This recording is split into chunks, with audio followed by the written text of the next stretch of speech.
Hey, Lauren, this is Jackson here. It's just me and Mayor Church in the room. Can we do an audio check? Can you hear us?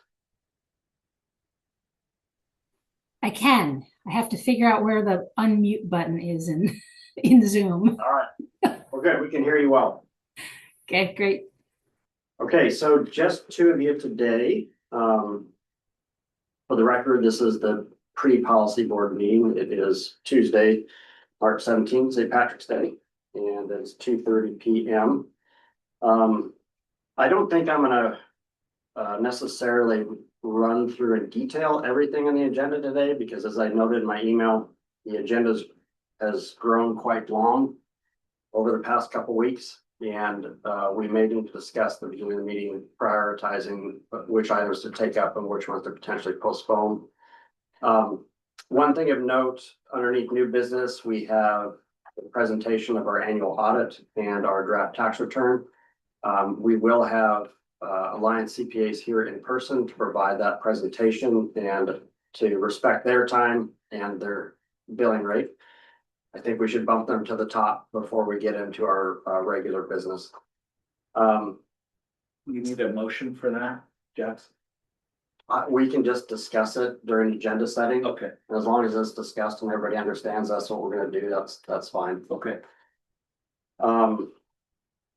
Yeah, and then we'll discuss if there's anything on here we're not ready to make a decision on tomorrow that we could potentially postpone to the April meeting. There are a few time sensitive things. One is item 7C, the TIP amendment number 2, air quality conformity determination. We have a request from Federal Highways to add some language to the motion that was made at our last meeting, approving the amendment, including some language about air quality.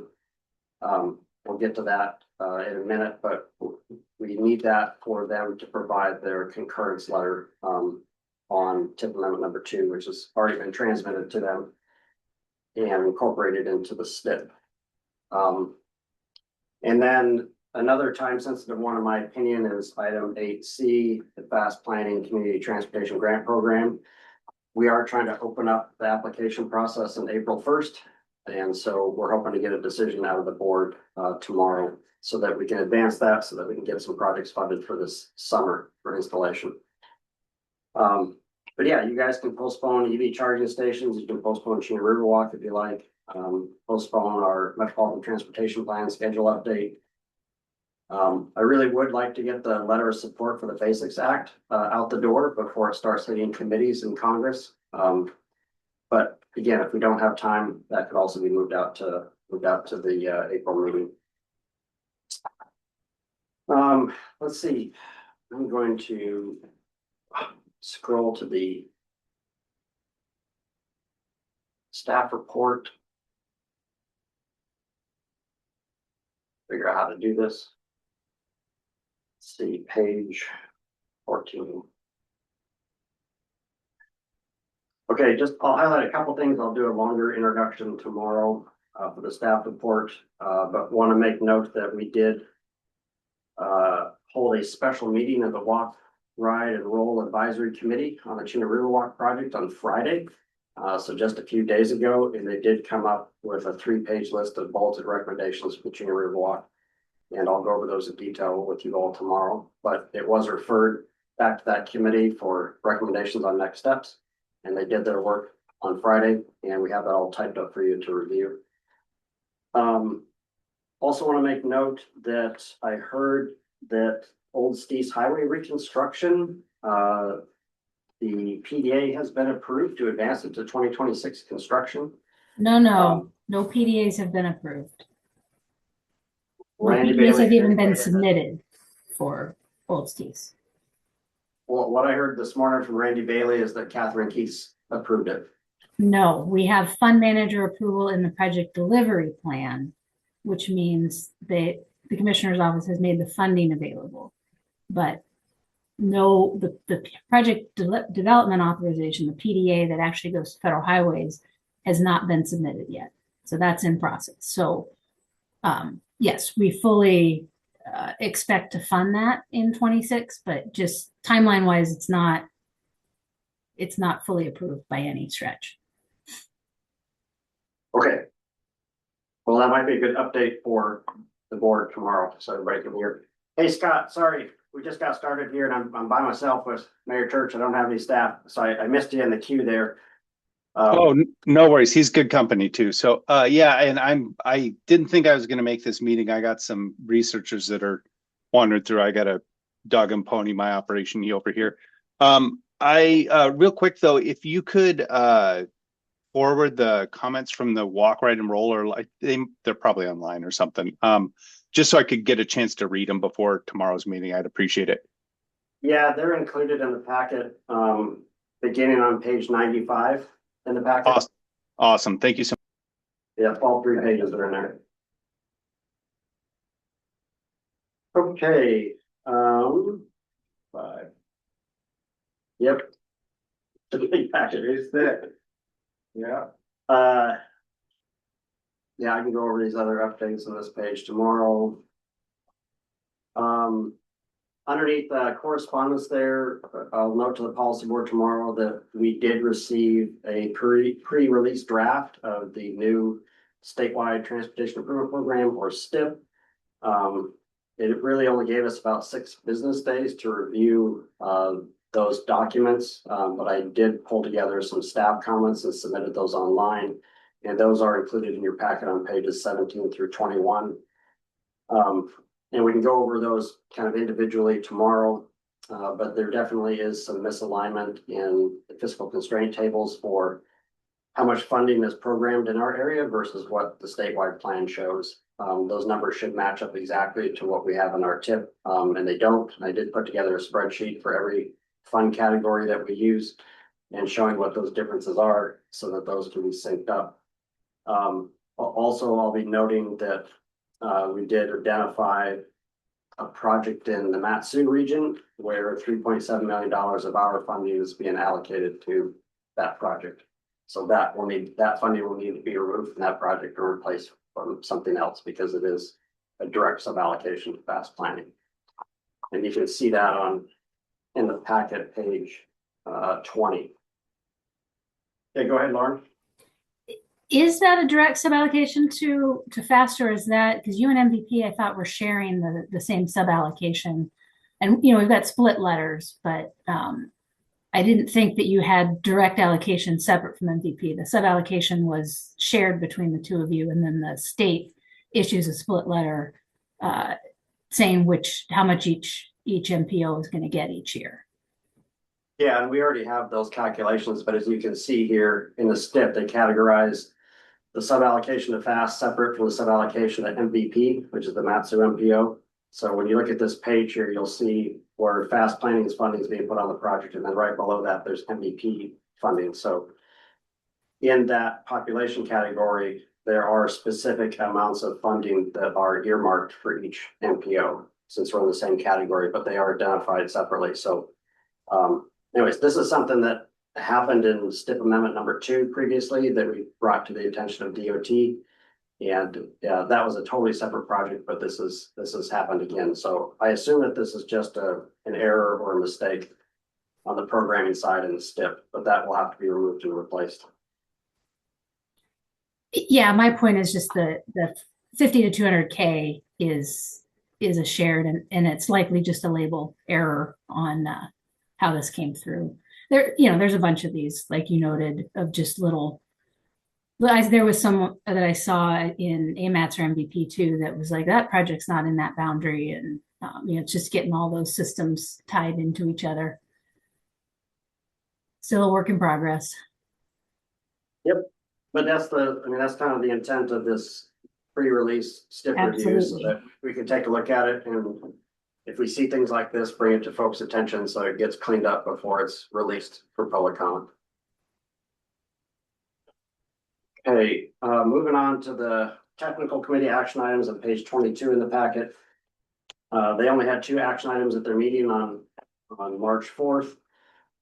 They did recommend that the policy board adopt the application materials for our community transportation grant program and advertise it to the public. They also provided edits to the letter of support that I drafted for the Basics Act, which I gave you all a preview of at your last meeting on February 25th. And so all of the edits that they provided to me, I did amend that letter. And so there's a revised letter in the packet for you all to approve tomorrow to send to our congressional delegation. And again, tomorrow I will go over more updates there, but I thought that those were some of the highlights from the staff report and the last technical committee meeting. And so I guess we can move on to old business. We're going to be starting out with Metropolitan Planning Organization authorities. This begins on page 23 in the packet. We have in here the latest joint letter from the Federal Highway Administration and Federal Transit Administration on MPO planning authorities. This is a letter directed to DOT to make some clarifications on the interpretation of the regulations. And then behind that is DOT's response, which begins on page 28 in the packet to that letter. And beyond that is the Municipality of Anchorage attorney, their review, which I shared with you all at a previous policy board meeting, but that begins on page 33 in the packet. And Scott Crass had asked us to be added to the agenda, so it's there, and I'm happy to discuss this tomorrow, answer any questions about it, and hopefully Lauren, you can also answer any questions that may come up. But this is just a discussion item based on correspondence that's recently been going back and forth between our federal partners and DOT. So anything on that today? No, I think, I think it's great that it's in the packet. Hopefully we don't spend a lot of time on it, because this is just sort of background noise from my perspective. I think we have all done a great job of working together, aligning on common goals and continuing to advance our transportation projects here in the MPA. So we do still have some stronger conflicts down in the AMATS area that we're working through, and that are really more driving some of this conversation and seeking to make sure we all have common understanding. I'm not aware of any ongoing conflict here with FAST and our current policy board. Okay, thank you, Lauren. Yeah, and I think it'll warrant a discussion. The concern, that I have is always that, one side of this is the funding body here. And so I want to ensure we are able to keep projects moving and complying with federal law. And yeah, I'm not tracking the AMATS issues as carefully, but I do know that the next item on our agenda has definitely been intertwined with this issue.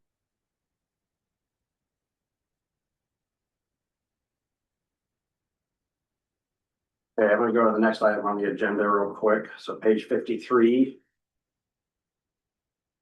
So this next item is the Metropolitan Planning Area boundary. We're hoping for an update from Lauren on advancing our boundary to the governor for approval. I included in the packet the original policy board approval of the boundary, which was unanimous back in November of 2023.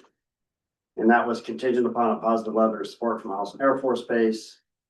Page 54 in the packet includes our transmittal letter, which we submitted in late December after we received that letter of support from Allison Air Force Base. And I did include the Eielson letter, pages 55 and 56. And then behind that is just to refresh everybody's memory on what the Metropolitan Planning Area boundary, what the extents of that are, and compared to the census boundary that we were provided to draw a new boundary, forecasting what we perceive to be urbanized 20 years from now. This item was last discussed by the policy board, I believe, at the November 19th meeting, and we haven't had an update since. So Mr. Crass and Mayor Hopkins asked that this be back on the agenda for an update if DOT can provide one. And we'll get an update. Okay.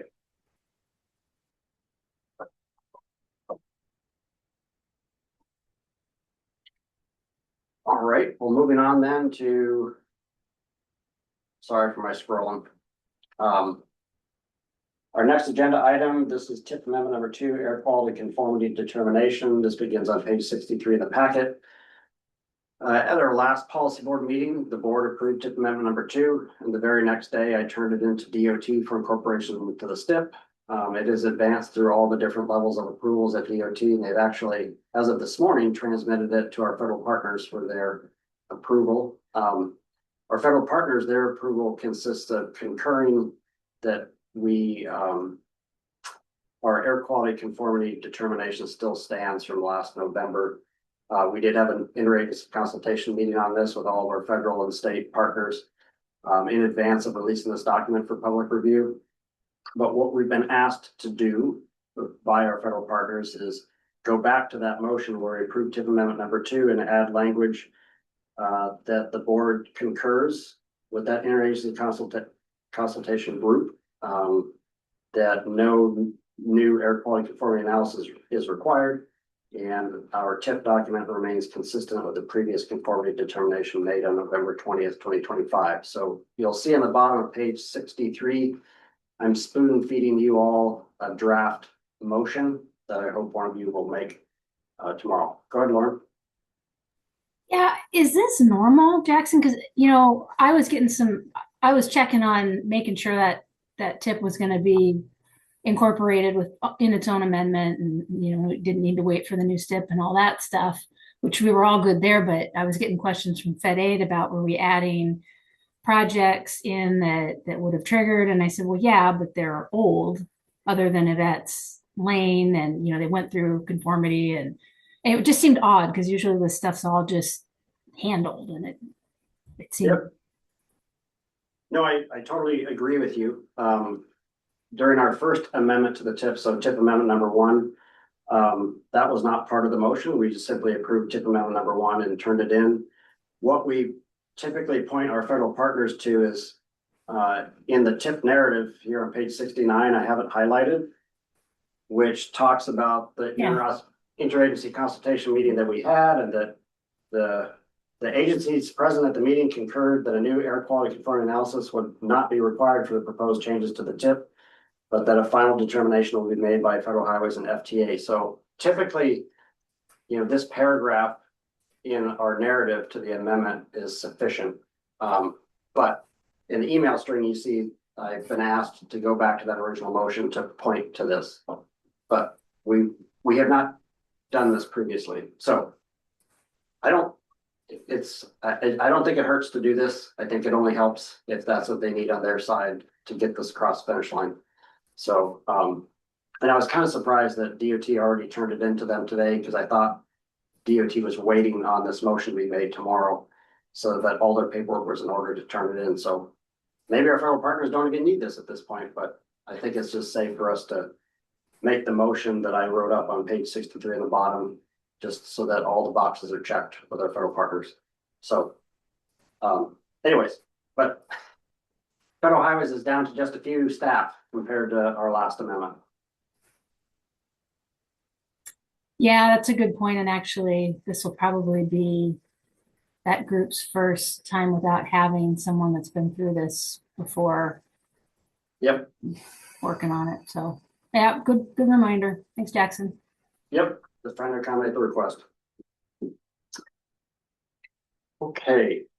We'll move on to some topics now from our last meeting. So EV charging station begins on page 76. Okay.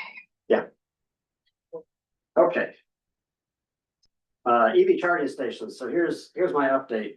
I understood my marching orders from the last policy board meeting was to reach out to the private property applicants to see if I could get a landowner letter from them so that they could potentially be considered to be awarded, you know, an EV charging site for their location.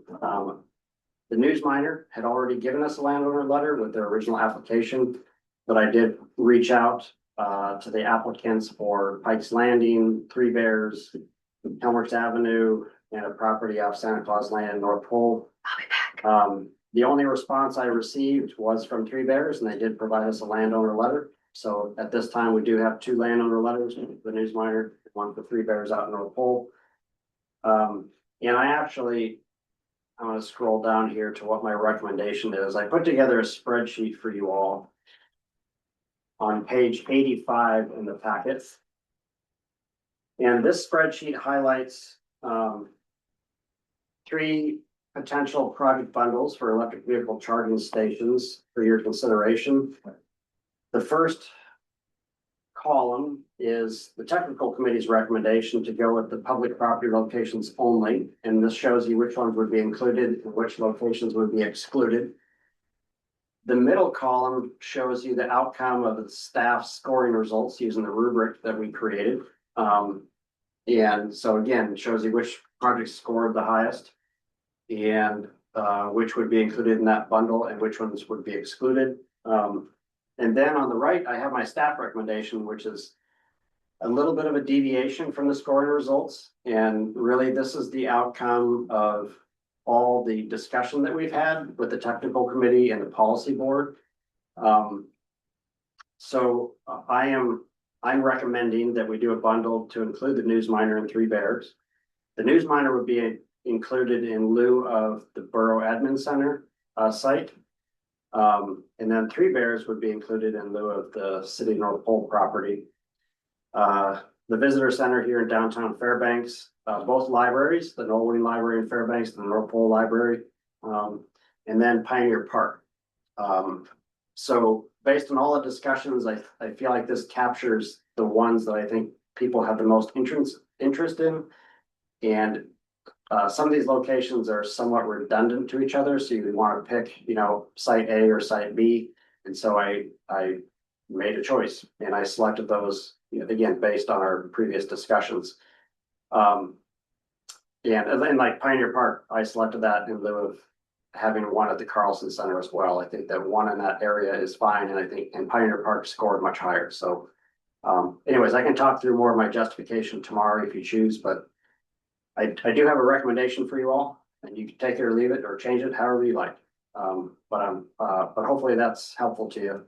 And then behind that in the packet, you'll see the landowner letter from Three Bears and the landowner letter from the News Miner. So you guys have those at your disposal. But yeah, again, those are the only 2 that I received. Jackson, if we go with the suggested list that you have on here, does that leave additional funding since the list isn't as complex as previously thought? Yes, it'll leave funding on the table for a potential phase 2 bundle. Okay. But the Three Bears one might be a level 3 fast charging station, whereas the North Pole Library might be a level 2 station, which is cheaper. But that way North Pole would have both charger types out there. And then the rest of them will likely just be level 2 charging stations. So it will not spend all the money that we've programmed on it. And it does leave opportunity for a second bundle of EV charging stations after DOT gets some experience underneath their belt of putting together this type of a plan set and bidding and what the construction looks like. So anyways, my gut said to do this bundle on the right, but it's your decision tomorrow. Or if you need more time and want to postpone this till April, that's fine as well.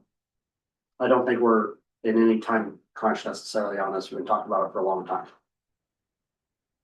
So anything else on EV charging stations? Okay. Thank you. All right, the next item is the Chena River Walk.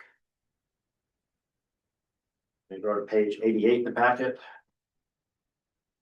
So this was on your agenda last month as well. I did have a staff memo for the policy board, which included kind of 3 big decision points related to the design of the project and cost, maintenance, and then what type of federal funding to use in consideration of local match.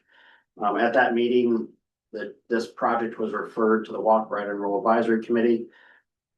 So we quickly put together a doodle poll and scheduled a time to have a special meeting with them last Friday, so just a few days ago. Every committee member was present except for one, so we did have a good good crowd there. And they really dug into this project pretty hard and came up with, I think, is a great list of recommendations across the topics I just discussed, but also other topics for you all to consider moving forward. Their recommendations, again, they begin on page 95. I'll scroll to that real quick. We had a worksheet for them. So the black text on this page is, we indicated to them that the desired outcome of that meeting was a bulleted list of recommendations from the RAC to the policy board for the Cheney Riverwalk project. And then we spoon fed them some discussion topics and left some blanks for them to add in their own discussion topics.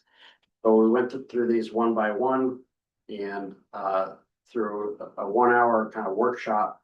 The group came up with this bulleted list of recommendations, and then at the end of the meeting, they did a motion to approve this list to be advanced to the policy board, and it was approved unanimously. So they all worked together really well in this, and I think they came up with some really good options for you. But the bottom line is that this committee would like to see the project advance as a Riverwalk, and not to consider some of the alternatives to connect the path up to Cheney Landings Loop Road or replace the Pega Road Bridge. They discussed the maintenance of this new facility. It's kind of assumed that DOT will take on the maintenance responsibility of the path along Pega Road since it's in the road right away. The city already has the maintenance responsibility of the pedestrian bridge at Pioneer Park. And so they recommended that the section in between the actual Riverwalk portion be a maintenance responsibility for the Borough Parks and Rec Department. So you would have 3 entities responsible for separate portions of the facility. So it's not just one entity taking everything on. And then for design and cost considerations, they came up with this idea of potentially having the design team issue a request for proposals for prefab sections of boardwalk to be constructed and delivered to Fairbanks. It could come up by barge and then on the rail to Fairbanks and whatnot, but the project could simply have the contractor install a helical pile foundation, and then prefab sections of this would come up and simply be placed on top of that as a cost saving measure. The existing pedestrian bridge over the river there, that was a prefab structure that the city procured. So it's something that's been done in our community and elsewhere in the state. Another recommendation they had is that if the Borough Parks and Rec Department is going to take on the maintenance responsibility of the Riverwalk path and boardwalk, that department should be part of the decision-making group in the project design, because they are going to, whatever gets designed, whatever gets constructed, they're going to inherit, they're going to have to take care of. And so they should have an integral seat at the table with the design team to help make some of those decisions on what's put in. And they also wanted to express to the policy board, it's kind of repeated throughout these things here, but that this is a huge opportunity for the community to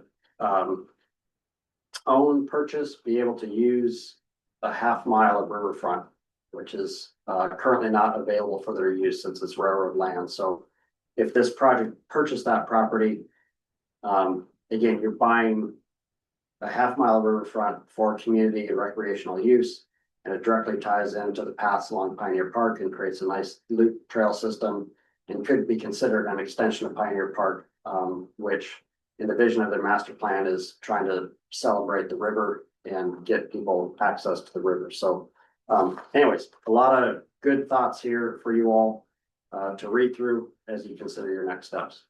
Yes, Lauren. Jackson, I'm looking at the map from 2012 in here, Yep. page 92. All the current project is that left-hand side, right? That's correct. Just the left-hand side, yes. Yeah, okay. And Okay, this doesn't even show the connection along Pega Road up to the Phillips Road intersection. But yeah, this is over 10 years old. Okay, so, because that was one of the things Yvette asked me, she said, what loop are we completing? Because, yeah, I don't see a loop in the current. Well, I guess it might be more of a, if you're at Park to Pioneer Park, it might be more of an, I guess, an out and back.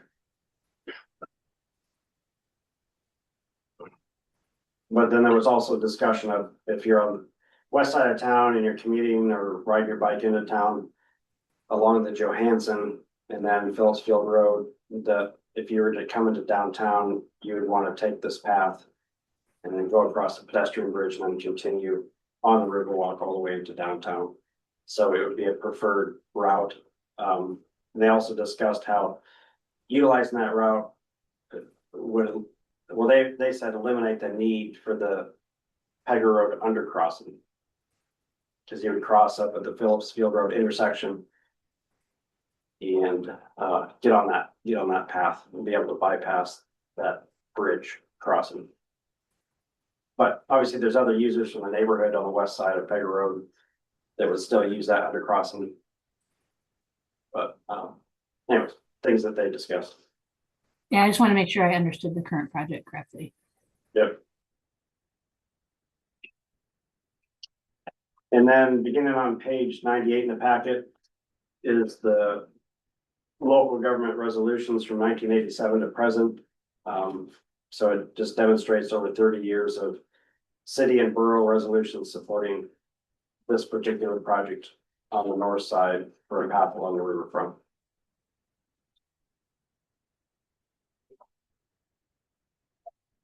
So it's so far been 39 years in the making. They're hoping to get it across the finish line and actually get it built. Okay, looks like Scott Crass had to leave. Yeah, items 8A and 8B. So we will have Alliance CPA's Kathleen here to give their report to the policy board on the independent audit that they completed. And that begins on page 130. And then following the presentation of the audit, they do have our draft tax return prepared, which begins on page 150. And we are asking that the policy board make a motion on the tax return to authorize me to sign it and submit it to the IRS, which is standard practice we do each year. But they will go through all of those documents with me tomorrow. And again, I'm hoping to bump them to the top of the agenda so that they can do their work and move on, not be in the middle of our very, very long agenda. Okay, then page 189 is the Community Transportation Grants Program. We did run through our application materials and scoring rubric for these grants through the technical committee, and they did workshop all of the pages that are included in the packet for the application materials and the scoring criteria. The technical committee did offer up edits to a few of these pages, and we made all the edits live during the meeting. And so this is before you for the policy board to consider approving these application materials and advertising this first year of community transportation grants. Again, in our budget, right now, we only have set aside 20,000 for this, and we're looking for applications of less than 5,000 per application. And once those are received, we'll have our project enhancement committee prioritize them based on the scoring rubric that we came up with. And then, but bring that prioritized list to the policy board for your approval and award of those grants. Any questions on that?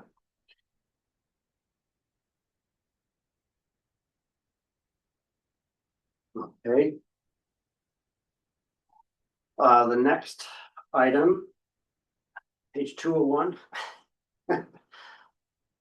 I'm going to give you all a better overview of the Basics Act, which is basically a draft partial draft of the next transportation bill that may go through Congress that would begin in the US House of Representatives. And if passed to the House, would go over to the Senate. What I've seen in past years for transportation bills is the Senate comes up with their own, the House comes up with their own. Then they swap and they either pick one or they try to mold them together. But this is the first draft out of the gate from the House of Representatives. And there was a AMPO member briefing that was held a couple weeks ago, which I attended, and I got their slideshow. So I'm gonna give you a better overview of what's included in the Basics Act and how it benefits us.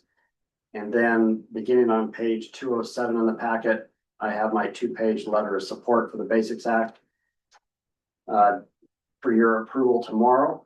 The first page really highlights the fact that we had already submitted comments to USDOT on what we'd like to see included in the next transportation bill based on a request for information from the Secretary of Transportation. And so we highlight in bullets in the bottom of this page which ones made it into this draft bill language. And then on the second page, we're highlighting the 4 things that were left out from our original request for this bill, and to ask our congressional delegation to try to add these into the bill as it moves through Congress. And then behind that, beginning on page 209, which I intend to attach to the letter of support, is our previous letter that we submitted last August to the USDOT on our priorities for the next transportation bill. So each of those bullets that I've listed in the first page, if they want more detail and specifically what we were asking for, they would have this letter for reference rather than typing it up all over again. And then behind that, I will share with you all some correspondence from the Lot Coalition, which is a group of local officials in transportation. NACTO, AMPO, NATO, there's a whole bunch of acronyms there, but a bunch of organizations that work on behalf of cities and counties and metropolitan planning organizations throughout the US. And what they have been pushing for in the bill, really this Lot Coalition, is how the bill got drafted by them pushing the priorities of cities, counties, and MPOs throughout the US to get some language into the transportation bill to better fund and better accommodate their needs. But then behind that, I'm going to show some of the comments that were put out there by AASHTO, the American Association of State Transportation Officials. So they have a different opinion of this act. They don't necessarily like it. So it's local governments versus state governments kind of button heads, and there is some back and forth there. So I do kind of want to go over the different aspects of why the Lot Coalition likes it and why AASHTO doesn't like it, just in all fairness, so you can see another perspective. Yes, Lauren. Yeah, and I'll just be very transparent. The state will be voting against sending a letter of support of Basics. We're very aligned with AASHTO on, there's certainly some aspects of it that are fabulous and we can 100% get behind. But the continued fragmentation of funding pots, quite frankly, for Alaska makes it harder for us to build projects in communities. We can already use our STBG money, as we talked about last month, on local roads. Other states don't have that flexibility. So all this does is make it that much harder for me to go replace the Doce Avenue Bridge, because now instead of having one full pot of money that I can say, here's the bridges that I want to use this big pot of money on, now I have a bridge that maybe I have a pot of money that doesn't even fund the whole bridge because we've chopped it up into so many pieces. So that's where the state's coming from on this. If we can whittle this down to the 100% federal share on planning funds, on the increased PL funding, those things absolutely we can get behind. But if we want to start slicing and dicing funding categories any further, I think we saw under IIJA, all that does is slow project delivery and hamper our ability to make meaningful investments. So we'll have a little bit of debate tomorrow. Discussion. Yeah. Yes. So, but yes, there's state DOTs are not necessarily in favor of this, is what I'm gathering, but cities and counties and MPOs across the country love it. So in all fairness, we'll talk about both sides tomorrow. and get to a conclusion. If we have time to get to it. So, this is just another one of those things where we may run out of time in the meeting to get to this. Okay, the last agenda item is our MTP schedule update. Is on page 226. Basically, I'll be updating the policy board that we're shifting gears on our long range transportation plan update and doing what we call as an interim plan update. And there's a few reasons behind that. One is that our travel demand modeling contract got started late.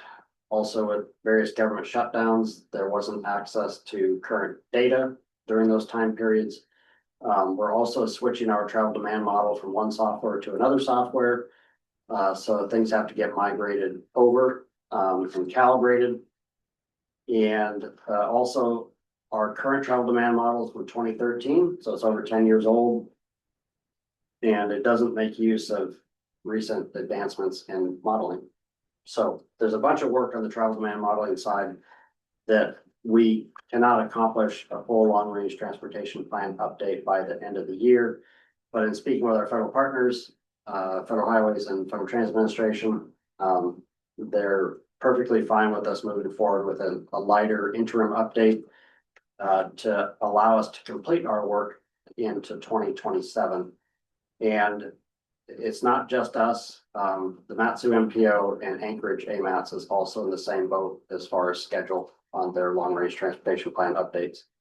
So we're all kind of behind the ball on this, but we've got assurance from our federal partners that this is not going to be a problem from their side, that we'll just kind of focus on what we have on the books now and not try to introduce a bunch of new projects that require travel demand modeling or air quality conformity, so that we can get something adopted by our deadline, December 2026, when it's due in the federal regulations. And then behind that, beginning on page 230, I'll share with the policy board that we have come up with a base project list for this long range transportation plan update.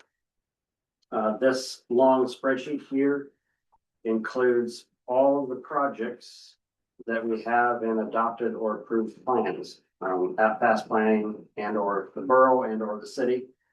But basically, we're only listing the projects that are in approved plans, either approved by the council, approved by the assembly, approved by our policy board.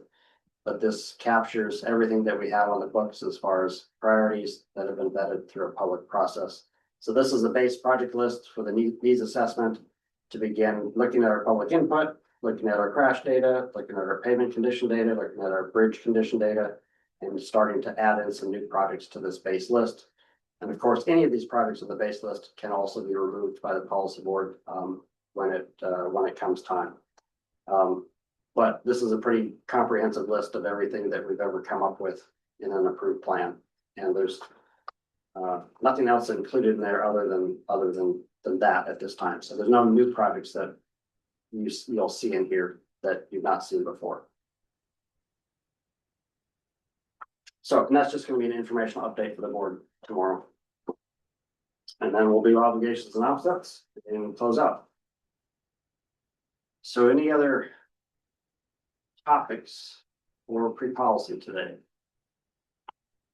Things we already discussed, anything new?